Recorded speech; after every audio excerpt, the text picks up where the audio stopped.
ঈদের দিনে রেস্টুরেন্টে খেতে এসে হয়ে গেল ম্যানেজারের সঙ্গে ঝগড়ার পর রাস্তা রাস্তা ঘুরে অনেক খোঁজাখুঁজির পর অবশেষে আমরা পেয়ে গেলাম খাবার। তো হ্যালো বন্ধুরা, ঈদের দিনে বৃষ্টি ছাড়ার পর আমাদের মনের মধ্যে ফুটে উঠেছিল ঘুরতে যাওয়ার ফুল। আর তাই প্রথমে আমরা দা ড্রাফট গিয়ে করেছিলাম ভুল, আর তাই আমরা ঘুরতে চলে এলাম ইকো গার্ডেন, যেটা বাইরে থেকে তো অনেক সুন্দর লাগছিল। এখন ভিতরে গিয়ে দেখাই যাক যে কি হয়। আর ভিতরে ঢুকে আমরা প্রথমে দেখি যে এখানে ছবি তোলার জন্য লাগানো ছিল দুটো ডানা, আর এসব দেখে ছবি তুলবো বললো মামুন কানা।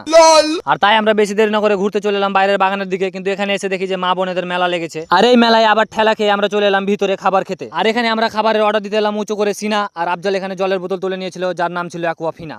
কিন্তু এখানে খাবার অর্ডার দিতে এসে দেখি আমরা যে রেস্টুরেন্ট হয়ে গেছে ফুল, আর এই সব দেখে মামুনের রাগে খাড়ো হয়ে গেছে চুল। আর এই ফ্রিজের ভিতরটা যতটা ছিল ঠান্ডা, হোটেলওয়ালার সঙ্গে কথা বলে আমাদের মেজাজটা হয়ে গেছিল ততই গরম।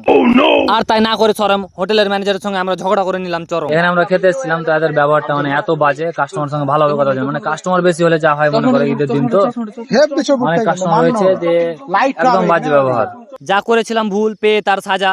অবশেষে আমরা এসে পৌঁছালাম উমরপুরের ফুড প্লাজা। এত সংগ্রামের পরেও মানিনি আমরা হার, আর তাই অবশেষে পেয়ে গেলাম আমরা আমাদের মনের মতো খাবার। আর এই সব খাবার দেখে ভরে গেল আমার প্রাণ, তার জন্য আমি করে নিলাম কিছু গরিবকে অন্নদান। আর এখানে সামাদ খাবারটা এমন ভাবে খাচ্ছিল যেমন ভাবে নেতারা গরিবের হক মেরে খায়। আর এখানে আফজালের খাবার খাওয়া দেখে বোঝা যাচ্ছে যে হোটেলওয়ালার কাছ থেকে নিশ্চয়ই কমিশন নিয়েছে, কারণ খাবারটা এতটাও সুস্বাদু ছিল না। আর এখানকার খাবারের মতোই সুন্দর ছিল এই টিস্যু রাখার পাত্রটি, এটা মনে হয় আলাদিনের কাছ থেকে ভাড়া করে এনেছে। তো বন্ধুরা, তোমাদের যদি ব্লগটা ভালো লেগে থাকে তো লাইক, শেয়ার ও কমেন্ট করতে ভুলবে না, এবং পরবর্তী ভিডিওর জন্য করে নাও ফলো।